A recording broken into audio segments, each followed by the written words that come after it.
Киндигирка не ослабляет свое течение, вот, подмывает берег.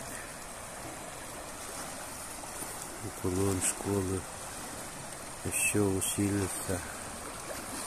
Вон там контора ЖКХ тоже подмывает.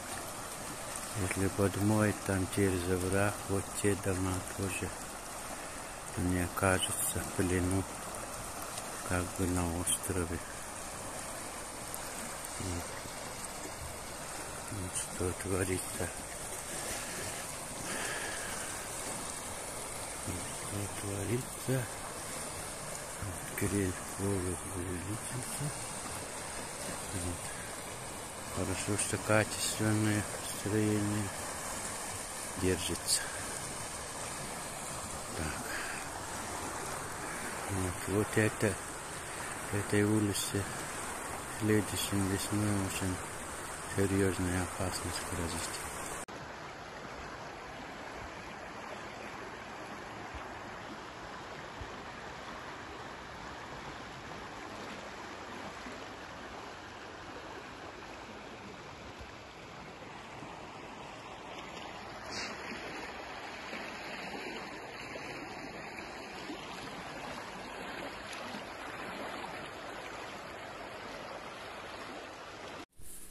Вот заготовленные дрова жителей села Берегуда Аймаконского наследия.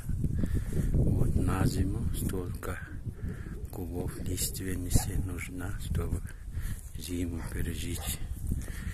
Вот смотрим примерно из каких лиственниц заготовили дрова.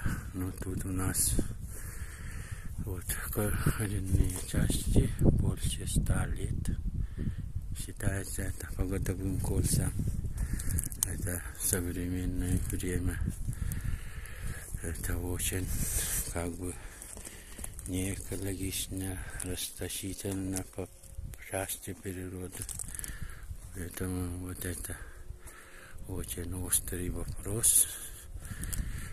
Вот жителям самой холодной точки, где живет человек на планете Земля, Аймаконского района. Вот так сегодняшний день, зиму, переживает, чтобы тепло дома сохранить. И так вот так лежат бревна. И вот где-то так, вот так. Годовые кольца больше 100 лет. И смотрим соседей. То же самая картина насчет заготовки дров. Вот там соседей тоже смотрим. То же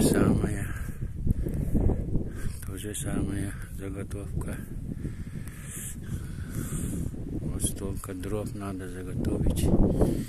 Притом лиственницу. Вот так. И на сегодняшний день это вопрос очень острый в финансовом плане, экологичном плане, как и в человеческом культурном плане. Вот так живут, выживают жители Аймаконского района. И так весь поселок Берегуда.